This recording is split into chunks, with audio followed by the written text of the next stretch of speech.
അധ്യക്ഷ പ്രസംഗത്തിനായി അയ്യങ്കാളി കൾച്ചറൽ ട്രസ്റ്റിന്റെ കർമ്മനിരതനായ ചെയർമാൻ ശ്രീ പുന്നല ശ്രീകുമാർ അവരെ ആദരപൂർവ്വം ക്ഷണിക്കുന്നു.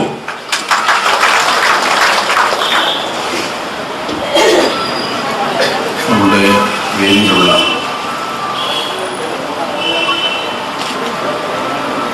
എത്രയും ആദരണീയരായിട്ടുള്ള ഗുരുക്കന്മാർ, പ്രൊഫസർ എം കെ സാനിമാഷ്, ഡോക്ടർ കെ എസ് രാധാകൃഷ്ണൻ അവർ,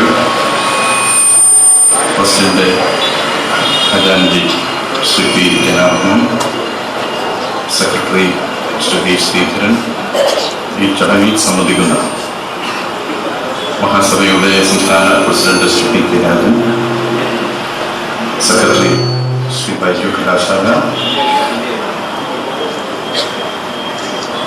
കെ പി ബസിന്റെ മറ്റ് ഭാരവാഹികൾ, ട്രസ്റ്റിന്റെ അംഗങ്ങൾ, നമ്മുടെ ഈ ചടങ്ങിൽ സംബന്ധിക്കുന്ന നമ്മുടെ സഭാംഗങ്ങൾ, ഈ ചടങ്ങ് റിപ്പോർട്ട് ചെയ്യുന്നതിന് എത്തിച്ചേർന്നിട്ടുള്ള മാധ്യമ സുഹൃത്തുക്കൾ, സഹോദരങ്ങളെ, 42ാം സംസ്ഥാന സമ്മേളന വേദിയിലാണ് ബഹുമാനപ്പെട്ട കേരളത്തിന്റെ മുഖ്യമന്ത്രി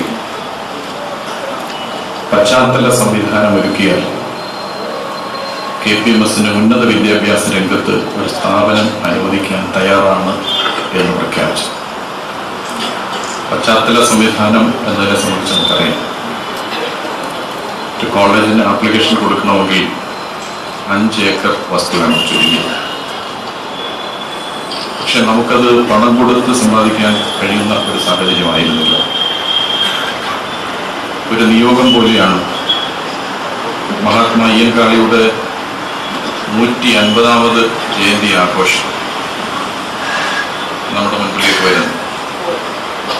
ആ 150ാം ജയന്തി ആഘോഷത്തിന്റെ സ്മാരകമായി സംസ്ഥാന ഗവൺമെന്റ് പ്രഖ്യാപിച്ച ഉന്നത വിദ്യാഭ്യാസ രംഗത്തെ സ്ഥാപനം സാക്ഷാത്കരിക്കാൻ അവസരമുണ്ടാകണം എന്ന അഭ്യർത്ഥനയാണ് സംസ്ഥാന ഗവൺമെന്റിന് മുൻപാകെ നമ്മൾ വെച്ചത്. 150ാം ജയന്തി ആഘോഷങ്ങൾക്ക് സമാപനം കുറിച്ചുകൊണ്ട് കൊച്ചിയിൽ നമ്മൾ സംഘടിപ്പിച്ച യുഗസ്മൃതി പ്രോഗ്രാം നമ്മുടെ രാഷ്ട്ര തലവൻ ബഹുമാനായിട്ടുള്ള ശ്രീ പ്രണബ് മുഖർജി അദ്ദേഹം പങ്കെടുത്ത പരിപാടിയിൽ, ആ ചടങ്ങിൽ സംസ്ഥാന മുഖ്യമന്ത്രി വീണ്ടും ആവർത്തിക്കുകയുണ്ടായി. KPMSന് ഉന്നത വിദ്യാഭ്യാസ രംഗത്തെ സ്ഥാപനം എന്ന നിലപാടിൽ സംസ്ഥാന സർക്കാർ ഉറച്ചു നിൽക്കുകയാണ്. അത് 150ാം ജയന്തി സ്മാരകമായി സമർപ്പിക്കുന്നതിനുള്ള നടപടികളിലേക്ക് പോകണം എന്നുള്ളത്. നമ്മുടെ ഇപ്പോൾ നടന്ന പാർലമെന്റ് ഇലക്ഷന് മുന്നോടിയായി സംസ്ഥാന ഗവൺമെന്റ് ഉത്തരവിറക്കുകയും നമ്മളിപ്പോ നമ്മുടെ സെക്രട്ടറി സൂചിപ്പിച്ചതുപോലെ സർക്കാരുമായിട്ടുള്ള ഡയറക്റ്റ് പേയ്മെന്റ് എഗ്രിമെന്റ് വച്ച് അതിന്റെ പ്രായോഗിക പ്രവർത്തനങ്ങളിലേക്ക് നീങ്ങുകയാണ്. നിങ്ങൾക്കറിയാം, നാളെ മുതൽ കന്നിമാസമാണ്.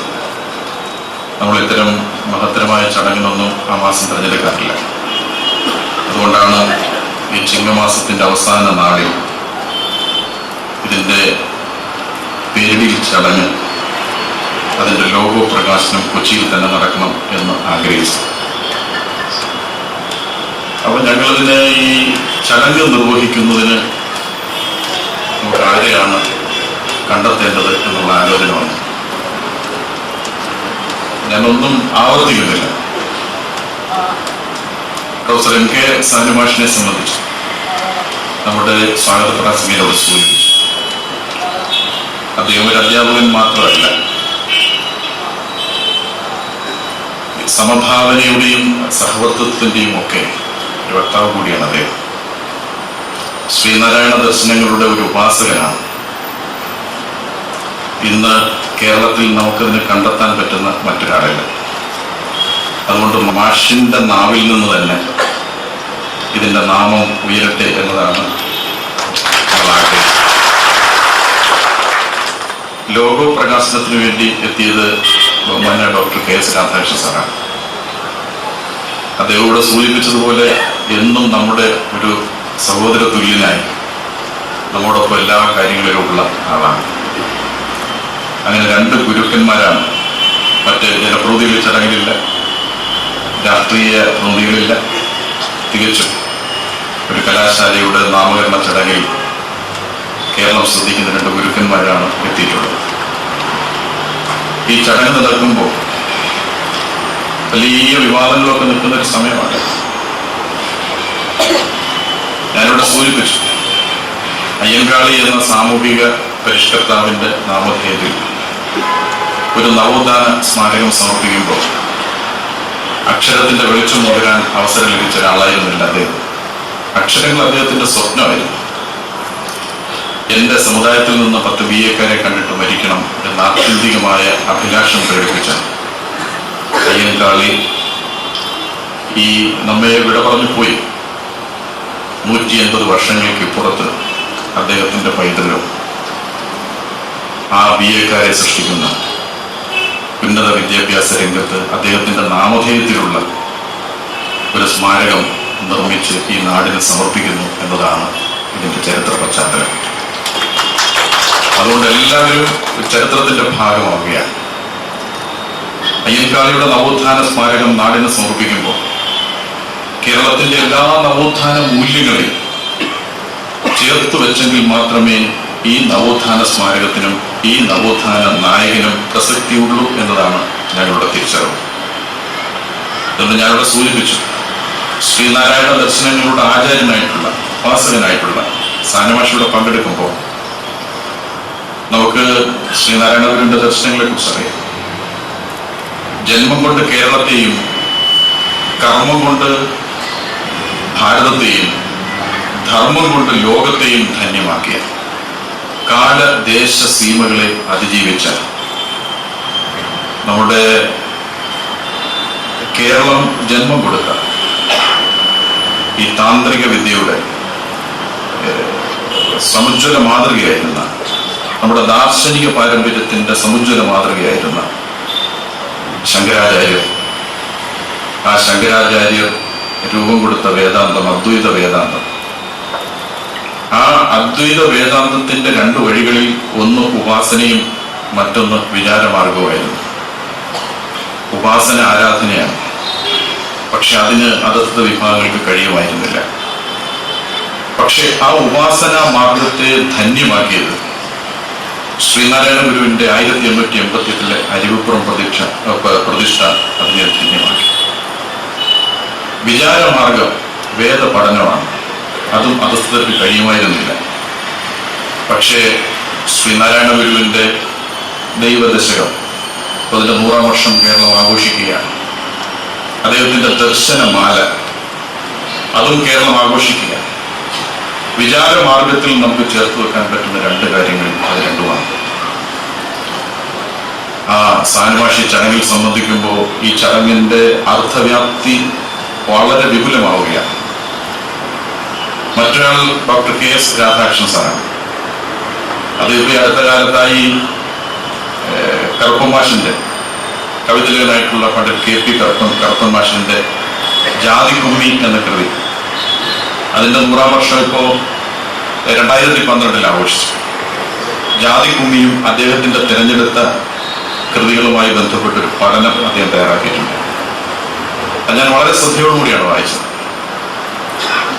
ഞാനിവിടെ സൂചിപ്പിച്ച പോലെ ശ്രീനാരായണ ഗുരുവിന്റെ ദൈവദശകവും അതുപോലെ തന്നെ ദർശനമാലയും എങ്ങനെയാണോ, അതുപോലെ ജാതിക്കുമ്മി എന്ന ആദികാവ്യം ജാതിയുടെ പേരിൽ, ഉച്ചനീചത്വത്തിന്റെ പേരിൽ ഈ സമൂഹത്തിന്റെ അടിത്തട്ടിലേക്ക് ആഴ്ന്നുപോയ പാടത്ത് പണിയെടുക്കുന്നവർ, ഭാരം ചുമക്കുന്നവർ, കടലിൽ മീൻ പിടിക്കുന്നവർ, അധ്വാനിക്കുന്നവർ, ഭാരം ചുമക്കുന്നവർ, അവന്റെ ഉയർത്തെഴുന്നേൽപ്പിന്റെ ആദികാവ്യമായി മാറിയ ജാതിക്കുമ്മി. ആ ജാതിക്കുമ്മിയിൽ ഒരു മഹാമനീഷിയുടെ ജീവിത സാക്ഷ്യങ്ങൾ എന്ന് പറഞ്ഞ് അദ്ദേഹം തയ്യാറാക്കിയ പഠനം ആ കാവ്യത്തിന്റെ കാലിക പ്രസക്തി അത് വെളിപ്പെടുത്തുന്നതായിരുന്നു.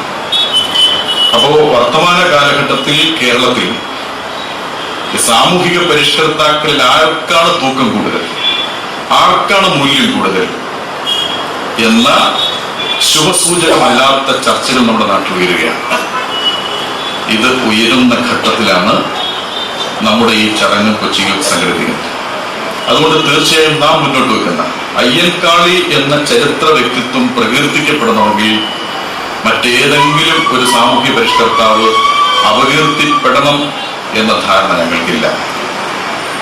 കേരളത്തിന്റെ വളർച്ചയ്ക്ക് നിദാനമായി വർദ്ധിച്ചിട്ടുള്ള നവോത്ഥാന മൂല്യങ്ങളെ ആകെ മാറോട് ചേർത്ത് വെച്ച് അയ്യൻകാളിയെ കേരളീയ സമൂഹത്തിൽ അവതരിപ്പിക്കാനാണ് ഞങ്ങൾ ശ്രമിക്കുന്നത്. അതുകൊണ്ട് സമൂഹത്തിലെ സ്ഥാനാന്തരം വളർന്നു വരികയാണ്, അസ്വസ്ഥതകൾ വളർന്നു വരികയാണ്. അത് വളർന്നു വരുന്ന ഘട്ടത്തിൽ തീർച്ചയായും ഈ ചടങ്ങും ഇതിന്റെ തുടർച്ചയായ ചർച്ചകളും എല്ലാം ഞാൻ നേരത്തെ സൂചിപ്പിച്ച നമ്മുടെ ആ നയത്തിൽ നിന്നുകൊണ്ട് മുന്നോട്ടുള്ള പ്രയാണത്തിന് ശക്തി പകരും എന്നാണ് കരുതുന്നത്. അതുകൊണ്ട് തീർച്ചയായും ഈ നമ്മുടെ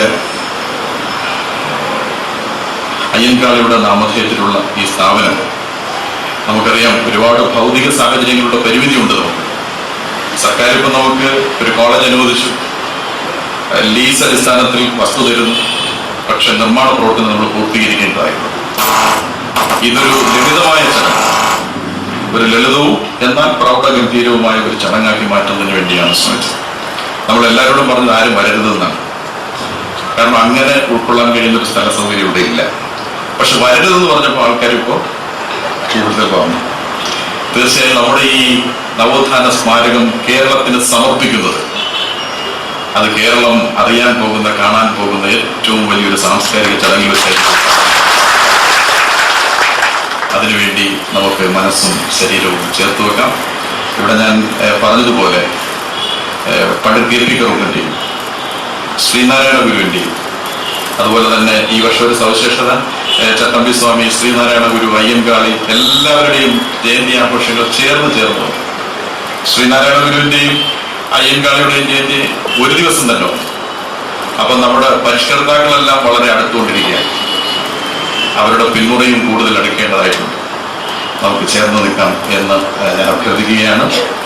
ഇവിടെ ഈ ദൈവദശകത്തിന്റെ ഏറ്റവും ശ്രദ്ധേയമായ ഒരു ശ്ലോകം,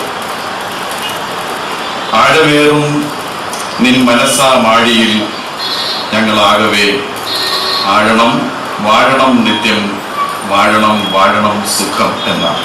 വാഴണം വാഴണം സുഖം ഒരുപാട് പ്രസക്തിയുണ്ട്. അതുകൊണ്ട് ശ്രീനാരായണ ദർശനങ്ങളെയും പണ്ഡിറ്റ് കറുപ്പിന്റെ ദർശനങ്ങളെയും അയ്യൻകാളിയുടെ പ്രായോഗിക പ്രവർത്തനങ്ങളെയും എല്ലാം ചേർത്ത് വെച്ചുകൊണ്ട് നമുക്ക് ഈ മഹത്തായ സംരംഭത്തിന്റെ ഒരു ശ്രദ്ധേയമായ ചടങ്ങിലേക്ക് നമുക്ക് കടക്കാം. എല്ലാവരും ഇതിന്റെ സാക്ഷാത്കാരത്തിന് വേണ്ടി എല്ലാവരും ഒപ്പം ഉണ്ടാകണം എന്ന് അഭ്യർത്ഥിച്ചുകൊണ്ട് ഈ ചടങ്ങിൽ സംബന്ധിക്കുന്ന എല്ലാവരും അയ്യൻകാളി കൾച്ചറൽ ട്രസ്റ്റിന്റെ അഭിവാദ്യങ്ങൾ അർപ്പിച്ചുകൊണ്ട് ഞാൻ എന്റെ ചെറിയ വർത്തമാനം അവസാനിപ്പിക്കുന്നു.